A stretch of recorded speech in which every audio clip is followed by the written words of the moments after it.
नवम श्रेणीर प्रत्येक छात्र छात्री के सहज पाठ यूट्यूब चैनल पक्ष থেকে আরও একবার জীবন বিজ্ঞান বিষয়ে স্বাগত জানাই। তোমরা জানো জীবন বিজ্ঞানের আমাদের দ্বিতীয় অধ্যায় জীবন সংগঠনের স্তর, ইংরেজিতে levels of organisation of life থেকে আজ ষষ্ঠ পর্ব নিয়ে আলোচনা করব। আজ ষষ্ঠ পর্বে আমাদের একক কোষ অঙ্গাণু ও বিভিন্ন কোষ পরিচিতি।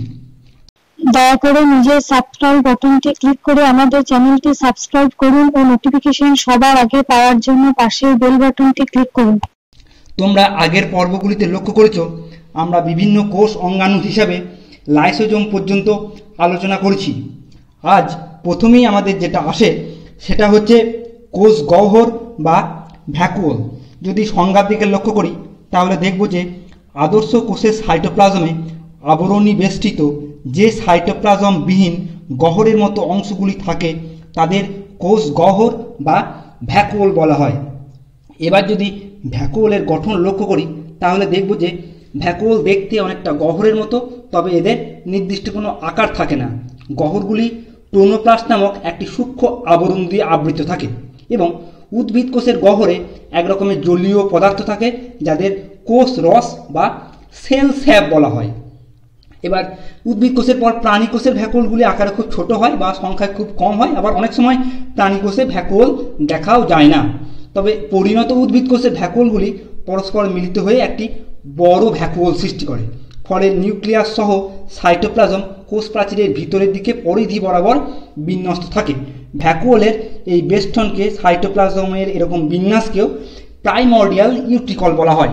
তোমরা একটা ছবিতে দেখতে পাচ্ছ পাশের ছবিতে যে পরিণত উদ্ভিদ কোষের ভ্যাকুওল, সেগুলি কি না ছোট ছোট ভ্যাকুওলগুলি মিলিত হয়ে একটি বড় ভ্যাকুওল তৈরি করেছে এবং সাইটোপ্লাজম এবং নিউক্লিয়াসকে পরিধির দিকে নিয়ে গিয়ে একটা নির্দিষ্ট বিন্যাস সৃষ্টি করেছে এবং প্রাইমর্ডিয়াল ইউট্রিকল গঠন করেছে।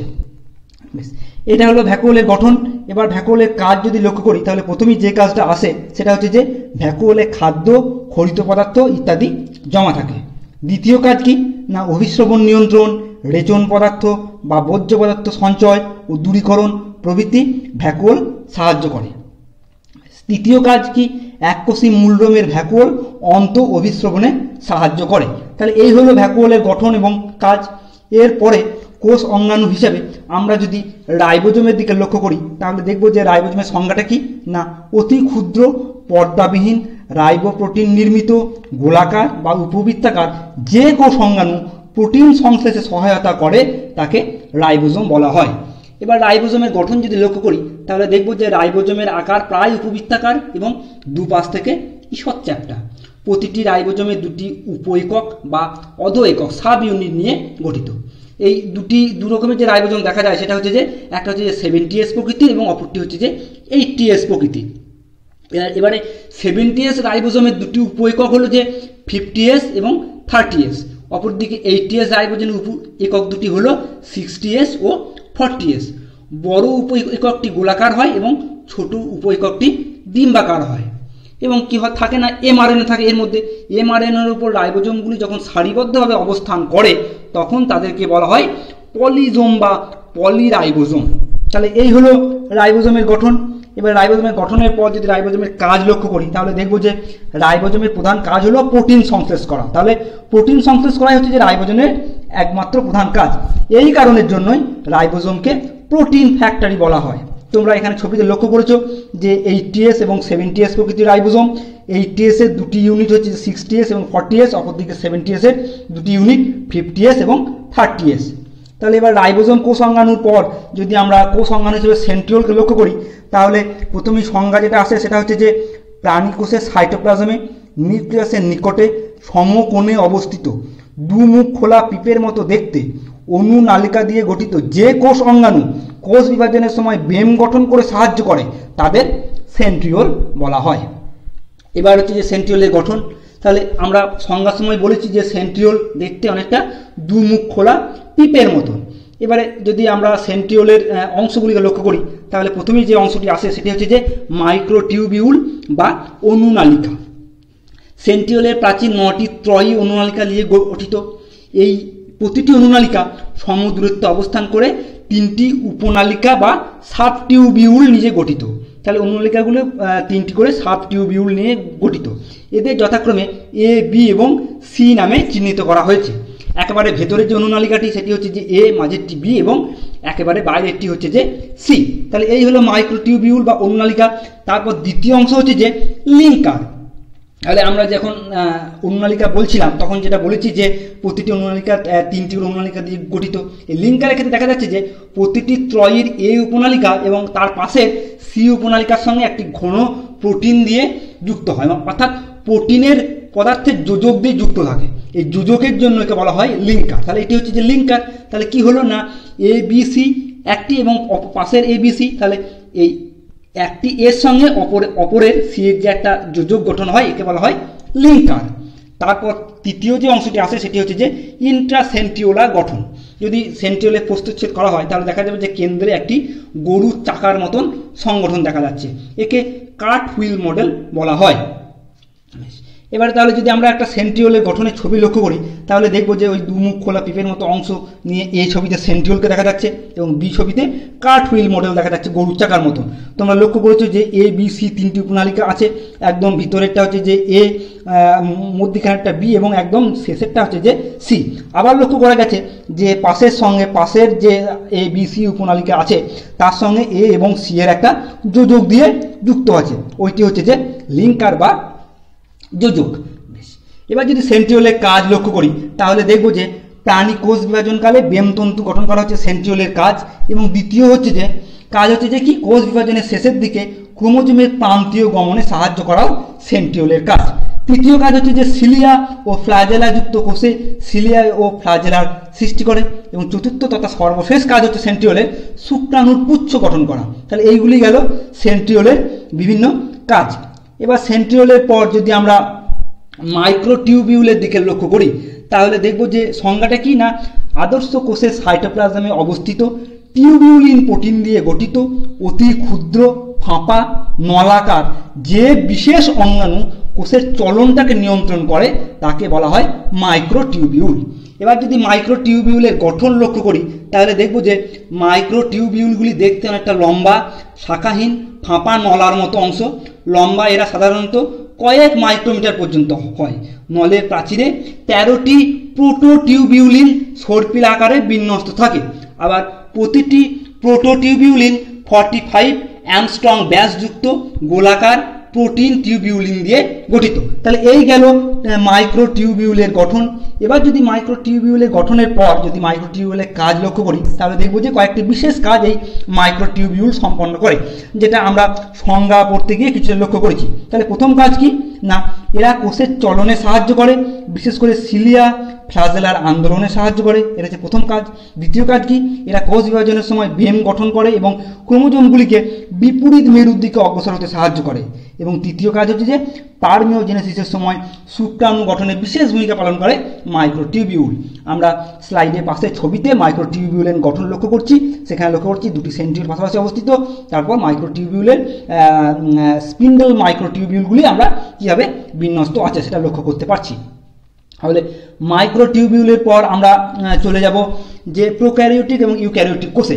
আমরা যখন প্রথম দিকে যখন কোষ নিয়ে যখন আলোচনা শুরু করি তখন বলেছিলাম যে কোষ দু প্রকার, একটা হচ্ছে উদ্ভিদ কোষ এবং প্রাণী কোষ। কিন্তু যদি নিউক্লিয়াসের সজ্জা লক্ষ্য করা হয় কোষে তাহলে আমরা কোষকে দুভাগে ভাগ করতে পারি, একটি হচ্ছে প্রোক্যারিওটিক কোষ এবং দ্বিতীয়টি হচ্ছে যে ইউক্যারিওটিক কোষ। এবার যদি প্রথমেই আমরা প্রোক্যারিওটিক কোষের সংজ্ঞা লক্ষ্য করি তাহলে দেখব যে যেসব কোষে আদর্শ এবং সংগঠিত নিউক্লিয়াস থাকে না, কোষে পর্দাঘেরা কোষ অঙ্গাণু থাকে না, ক্রোমোজোমও গঠিত হয় না, তাদের আদি কোষ বা প্রোক্যারিওটিক কোষ বলা হয়। উদাহরণ হিসেবে বলা যায় ব্যাকটেরিয়া, নীলাভ সবুজ শৈবাল, মাইক্রোপ্লাজমা ইত্যাদি হচ্ছে যে প্রোক্যারিওটিক কোষের উদাহরণ। এবার দ্বিতীয় হচ্ছে যে ইউক্যারিওটিক কোষ। তাহলে কি না সংজ্ঞাটা কি না যে কোষে নিউক্লিয়াসটি সংগঠিত, অর্থাৎ সংগঠিত মানে কি যেখানে নিউক্লিয়াসে নিউক্লিয় পর্দা আছে, নিউক্লিয় প্লাজম আছে, নিউক্লিয় ওলাস আছে, নিউক্লিয় জালকের উপস্থিতি লক্ষ্য করা যায় এবং তার সঙ্গে নিউক্লিয় পর্দা বেষ্টিত এবং ক্রোমোজোম ক্ষারীয় প্রোটিনযুক্ত কোষে পর্দাঘেরা একাধিক কোষ অঙ্গাণু লক্ষ্য করা যায়, তাদের আদর্শ কোষ বা ইউক্যারিওটিক কোষ বলা হয়। উদাহরণ কি উন্নত উদ্ভিদ কোষ এবং প্রাণী কোষ হচ্ছে যে ইউক্যারিওটিক কোষের উদাহরণ। তাহলে আমরা এখানে লক্ষ্য করলাম যে প্রোক্যারিওটিক কোষে উন্নত নিউক্লিয়াস থাকে না এবং ইউক্যারিওটিক কোষে উন্নত নিউক্লিয়াস থাকে। তাহলে এই নিউক্লিয়াসের সংগঠনের উপর ভিত্তি করে কোষ কিন্তু ভাগ করে যায়, একটা হচ্ছে প্রোক্যারিওটিক কোষ এবং একটা হচ্ছে যে ইউক্যারিওটিক কোষ। এবার যদি আমরা প্রোক্যারিওটিক এবং ইউক্যারিওটিক কোষে পার্থক্য লক্ষ্য করি, তাহলে প্রধান যে পার্থক্যগুলি বৈশিষ্ট্য বিষয় আমরা লক্ষ্য করবো সেগুলো হচ্ছে প্রথমে হচ্ছে কোষ প্রাচীর। তাহলে প্রোক্যারিওটিক কোষে কোষ প্রাচীর থাকে, যার মুখ্য উপাদান হলো মিউকোপেপটাইড বা মিউকোপেপটাইডোগ্লাইক্যান। অপরদিকে ইউক্যারিওটিক কোষের মধ্যে শুধুমাত্র উদ্ভিদ কোষে কোষ প্রাচীর থাকে, যার মুখ্য উপাদান হচ্ছে সেলুলোজ। অপরদিকে প্রাণী কোষে কোনো কোষ প্রাচীর থাকে না।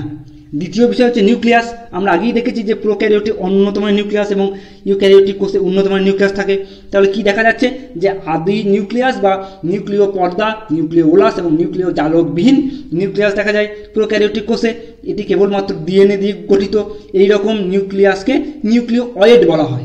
অপরদিকে ইউক্যারিওটিক কোষে আদর্শ নিউক্লিয়াস, যা নিউক্লিয় পর্দা, নিউক্লিয় ওলাস, নিউক্লিয় রস, নিউক্লিয় জালক প্রভৃতি দিয়ে গঠিত। তৃতীয় হচ্ছে যে কোষ অঙ্গাণু। আদি কোষে কোনো পর্দা ঘেরা কোষ অঙ্গাণু থাকে না, যেমন প্লাস্টিড, মাইটোকন্ড্রিয়া, গোলগি বস্তু, লাইসোজোম ইত্যাদি থাকে না। অপরদিকে ইউক্যারিওটিক কোষে পর্দা ঘেরা বিভিন্ন প্রকার কোষ অঙ্গাণু আমরা লক্ষ্য করতে পারবো। চতুর্থ হচ্ছে রাইবোজোম। প্রোক্যারিওটিক কোষে 70S প্রকৃতির ও ক্ষুদ্র রাইবোজোম দেখা যায়। অপরদিকে ইউক্যারিওটিক কোষে 80S প্রকৃতির বড় রাইবোজোম দেখা যায়। শ্বসন উৎসেচক। শ্বসন উৎসেচকগুলি প্রোক্যারিওটিক কোষে সাইটোপ্লাজম বা প্লাজমা পর্দার গাত্রে থাকে, অন্তঃগাত্রে অবশ্যই। অপরদিকে ইউক্যারিওটিক কোষে সাইটোপ্লাজম ও মাইটোকন্ড্রিয়ার মধ্যে শ্বসন উৎসেচক উপস্থিত। ক্রোমোজোম। প্রোক্যারিওটিক কোষে সাধারণত ক্রোমোজোম দেখা যায় না। অপরদিকে ইউক্যারিওটিক কোষে নির্দিষ্ট সংখ্যক ক্রোমোজোম দেখা যায়। প্রোক্যারিওটিক কোষে অ্যামাইটোসিস পদ্ধতিতে কোষ বিভাজন সম্পন্ন হয়। অপরদিকে ইউক্যারিওটিক কোষে মাইটোসিস ও মিওসিস পদ্ধতিতে কোষ বিভাজন সম্পন্ন হয়। ভ্যাকুওল। প্রোক্যারিওটিক কোষে ভ্যাকুওল সাধারণত দেখা যায় না, তবে ইউক্যারিওটিক কোষের মধ্যে শুধুমাত্র উদ্ভিদ কোষে ভ্যাকুওল দেখা গেলেও প্রাণী কোষ সাধারণত থাকে না, বা থাকলেও খুব অল্প পরিমাণে বা খুব কম সংখ্যায় দেখা যায়। ডিএনএ। প্রোটিনের সঙ্গে সংযুক্ত অবস্থায় থাকে না প্রোক্যারিওটিক কোষের ডিএনএগুলি, সেই জন্য এদের নগ্ন ডিএনএ বলা হয়। অপরদিকে ইউক্যারিওটিক কোষের ডিএনএগুলি প্রোটিনের সঙ্গে সংযুক্ত অবস্থায় থাকে। তাহলে এই গেল প্রোক্যারিওটিক এবং ইউক্যারিওটিক কোষের পার্থক্য। এবার যদি আমরা ছবি লক্ষ্য করি প্রোক্যারিওটিক এবং ইউক্যারিওটিক কোষের, তাহলে আমরা পার্থক্যটা আরো ভালোভাবে বুঝতে পারবো।